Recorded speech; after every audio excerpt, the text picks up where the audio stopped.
Chapter 24, Penny Pincher. The sky outside was gradually dyed golden as Klein looked into Melissa's eyes. He was momentarily at a loss for words. None of the lines he prepared could be used. He coughed lightly twice as he quickly racked his brains. Melissa, this isn't a waste of salary. In the future, my colleagues, as well as Benson's colleagues, might visit. Are we going to host them in such a place? When Benson and I get married and have wives, are we still going to sleep in bunk beds? None of you have fiancés yet, right? We can wait a little while and save up more money in the meantime, answered Melissa in a logically concise manner.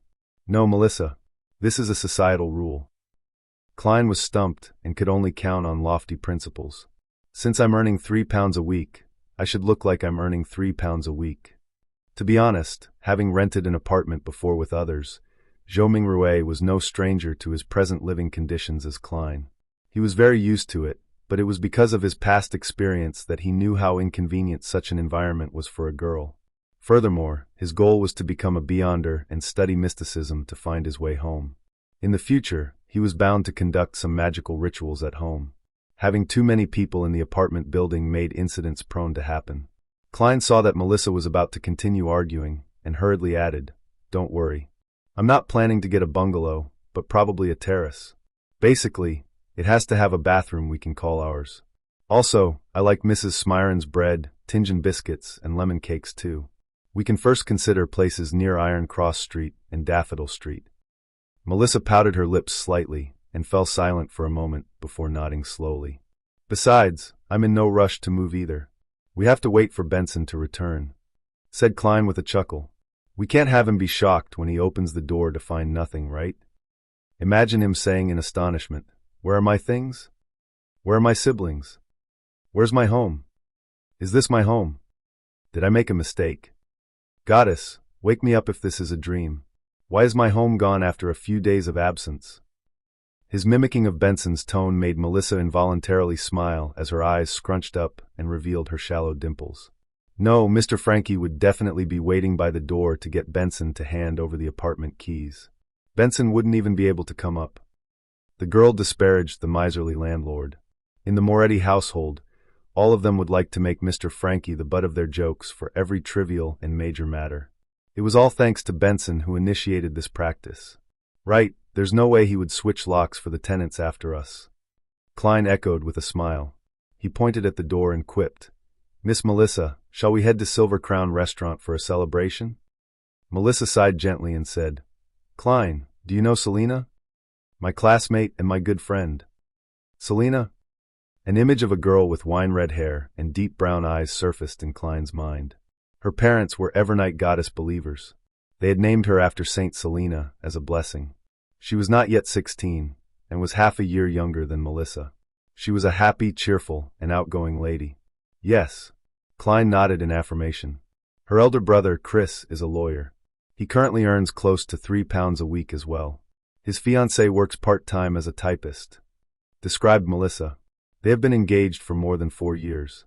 To ensure a decent and stable life after marriage, they are still saving money to this very day. They have yet to go down the wedding aisle, and plan to wait for at least another year. According to Selina, there are many people like her brother.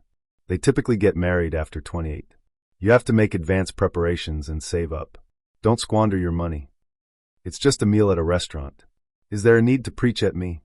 Klein was rendered at a loss whether to laugh or cry. After a few seconds of thought, he said, "Melissa, I'm already earning £3 a week, and I'll have increments every year. There's no need for you to worry. But we need to save some money in the case of any unexpected emergencies.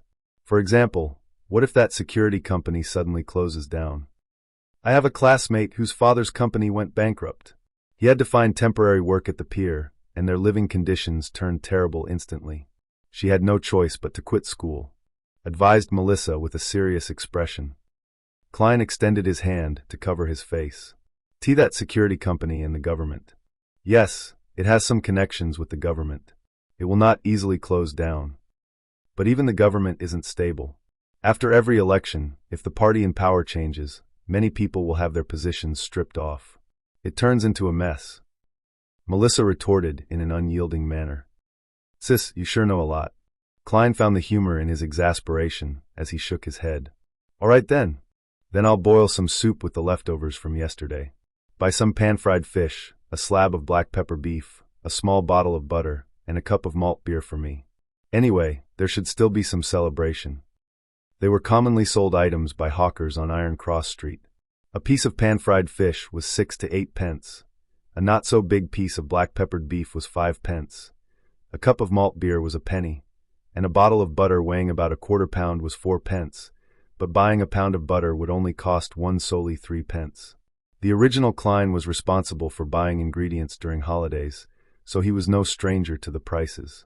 Klein did a mental estimate that Melissa would need about one solely 6 pence.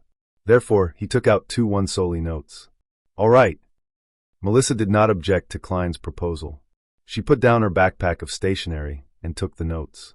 When he saw his sister taking out a tiny bottle for the butter and pots for the other food before briskly walking to the door, Klein thought for a moment and shouted out to her, "Melissa, use the remaining money to buy some fruits." There were many hawkers on Iron Cross Street who would buy low-quality or expiring fruits from other places. The residents were not outraged about this because the prices were extremely cheap. They could taste the magnificent flavors after removing the rotten parts, so it was a cheap enjoyment. With that said, Klein took a few brisk steps forward and took out the remaining copper pennies from his pocket and stuffed it into his sister's palm. Ah! Melissa's brown eyes looked at her brother in puzzlement. Klein took 2 steps back and smiled. "Remember to go to Mrs. Smiron's. Reward yourself with a tiny lemon cake." Melissa's mouth widened as she blinked. Finally, she said a single word, "Okay."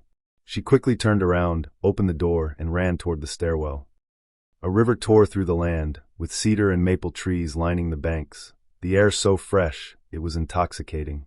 Klein, who was here to put closure to his interview, had his revolver with him. He held his cane and paid 6 pence for the public carriage. He walked down a cemented path and approached a 3-story stone building which was shaded by greenery. It was Tianjin University's administrative block. It's truly worthy of being one of the 2 major universities of the Lone Kingdom. With this being his first time here, Klein sighed as he walked. Compared to Tianjin University, Koei University, right across the river, could only be described as shabby. Heave-ho! Heave-ho! Voices approached slowly as 2 rowing boats made their way upstream across the Koei River. Oars were being rowed in an orderly and rhythmic manner. This was a rowing sport that was popular among all the universities in the Lone Kingdom. With Klein requiring a scholarship to finance his university studies, he, Welch, and the others had joined Koei University's rowing club and were pretty good at it. This is youth. Klein stopped and looked into the distance before sighing wistfully. Such sights would no longer be seen in another week since school would break for summer. As he proceeded down a road sheltered by trees, Klein stopped by a 3-story stone building. He entered after successfully registering himself and easily found his way to the office of the person who had tended to him the other time. Knock! Knock! Knock! He knocked lightly on the half-closed door. "Come in." A man's voice sounded from inside. A middle-aged instructor dressed in a white shirt and black tuxedo frowned when he saw Klein enter. "There's another hour until the interview." "Mr. Stone, do you still remember me?" "I'm a student of Senior Associate Professor Cohen, Klein Moretti. You have read my recommendation letter before." Klein smiled as he took off his hat. Harvin Stone stroked his black beard and asked, puzzled, "Is there something wrong? I'm not in charge of interviews." "Here's the situation. I've already found a job, so I won't be participating in the interview today." Klein gave his reason for coming. "I see." When Harvin Stone learned of the reason, he stood up and reached out his right hand. "Congratulations. You're really a polite lad. I will inform the professor and senior associate professors." Klein shook Harvin's hand and planned on making a little small talk before bidding him farewell when he heard a familiar voice behind him. "Moretti, you found another job?" Klein turned around and saw an elder with a head of silver hair that left a deep impression on his silhouette. His deep, blue eyes sunk deep into his face, and he had few wrinkles. The man looked sharp in his black tuxedo. "Good afternoon, mentor." "Mr. Azek," he hurriedly greeted. "Why are the 2 of you here?" The elder was none other than Senior Associate Professor of Koei University's History Department, who was also his mentor, Mr. Quentin Cohen. Beside Cohen was a middle-aged man with bronze-colored skin of average build. He did not have any facial hair and held a newspaper in his hand. His hair was black and his pupils brown, His facial features were soft as his eyes revealed an indescribable sense of weariness, like it had seen the vicissitudes of life. Beneath his right ear was a black mole, which could only be seen if looked at carefully. Klein recognized him since he was Koei University's history department lecturer, Mr. Azik, who often helped the original Klein. He enjoyed debating with his mentor, Senior Associate Professor Cohen. They often had a clash of opinion, but even so, they were best friends. Otherwise, they would not have enjoyed meeting up for a chat. Cohen nodded and said with a relaxed tone, "Azik and I are here to participate in an academic conference." "What kind of job did you get?" "It's a security company which seeks, collects, and protects ancient relics. They were in need of a professional consultant and are paying me £3 a week." Klein repeated what he said to his sister yesterday. Following that, he explained, "As you know, I prefer exploring history instead of summarizing it." Cohen nodded slightly and said, "Everyone has their own choices. I'm very happy that you bothered to come to Tingen University to inform them instead of just not showing up." At that moment, Azik interjected, "Klein, do you know what happened to Welch and Naya? I read in the newspapers that they were killed by burglars. The incident has become a case of armed burglary? And why is it already in the newspapers?" Klein was taken aback as he weighed over his words. "I'm not very clear of the specifics as well. Welch had obtained a diary of the Solomon Empire's Antigonus family from the Fourth Epoch. He sought my help in interpreting it. I helped them for the first few days, but I later got busy with job hunting. The police even came to me 2 days ago." He deliberately divulged the matter regarding the Solomon Empire and the Antigonus family in hopes of getting any information from the 2 history teachers. "The Fourth Epoch," Cohen muttered with a frown. The bronze-skinned and weary eyes of Azik went blank first before he inhaled. He rubbed his temple with his newspaper-wielding left hand and said, "Antigonus. Rings a bell. But why can't I remember?"